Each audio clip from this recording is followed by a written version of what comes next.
দখলদার ইসরায়েলের আগ্রাসনে ফিলিস্তিনের গাজা ভূখণ্ড পরিণত হয়েছে মৃত্যুপুরীতে, কিন্তু সেই মৃত্যুপুরীতেও ফুটেছে ভালোবাসার ফুল।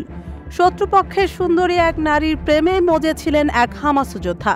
হামাসের কাছে বন্দী থাকা অবস্থায় ইসরায়েলি এক তরুণীকে প্রেমের প্রস্তাব দেন গাজার প্রধান প্রতিরোধ আন্দোলনের এক যোদ্ধা। হামাসের কাছ থেকে মুক্তি পেয়েই এমন বিস্ফোরক মন্তব্য করেছিলেন সেই ইসরায়েলি বন্দিনী।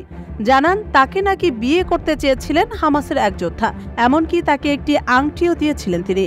যদিও শান্তভাবে সে প্রস্তাব ফিরিয়ে দেন একই সঙ্গে বন্দী থাকা তার মা। তারপরই গত বছরের নভেম্বরে মা ও মেয়েকে মুক্তি দেন স্বাধীনতাকামীরা। গত বছরের ৭ অক্টোবর তাকে বন্দী করে হামাস যোদ্ধারা। দীর্ঘ ৫০ দিন জিম্মি থাকার পর গত বছরের ২৫ নভেম্বর বন্দি বিনিময় চুক্তির আওতায় মুক্তি পান ১৮ বছর বয়সী নোগা ও তার মা ৫৩ বছর বয়সী সিরি ওয়েস। তারপরই গণমাধ্যমে দেয়া সাক্ষাৎকারে নোগা জানান, বন্দি থাকার ১৪ দিনের মাথায় এক যোদ্ধা তাকে বিয়ে করার প্রস্তাব দেন। উপহার স্বরূপ তাকে একটি আংটিও দেন ওই যোদ্ধা। সে সময় ওই যোদ্ধা নোগাকে উদ্দেশ্য করে জানান, সবাই মুক্তি পাবে শুধু নোগা ছাড়া। সে তাকে বিয়ে করবে এবং গাজায় তার বাচ্চা লালন পালন করবে। তবে মুক্তি পেয়েই হামাসের বিরুদ্ধে প্রতিশোধ নিতে ইসরায়েলি সেনাবাহিনীতে নিজের নাম লিখিয়েছেন সেই নারী বন্দী। বহুল আলোচিত সেই বন্দির নাম নোগা ওয়েস।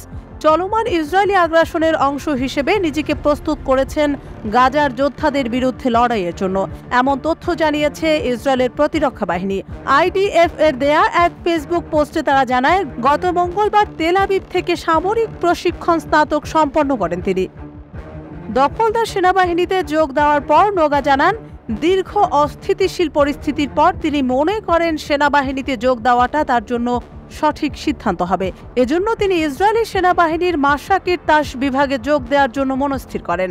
এ পদে চাকরি করাটা তার স্বপ্ন ছিল বলেও জানান নোগা। তিনি মনে করেন ইসরায়েলি সেনাবাহিনীতে যোগ দেওয়ার মাধ্যমে তিনি দেশের জন্য আরও বেশি অবদান রাখতে পারবেন এবং অন্যদের সাহায্য করতে পারবেন।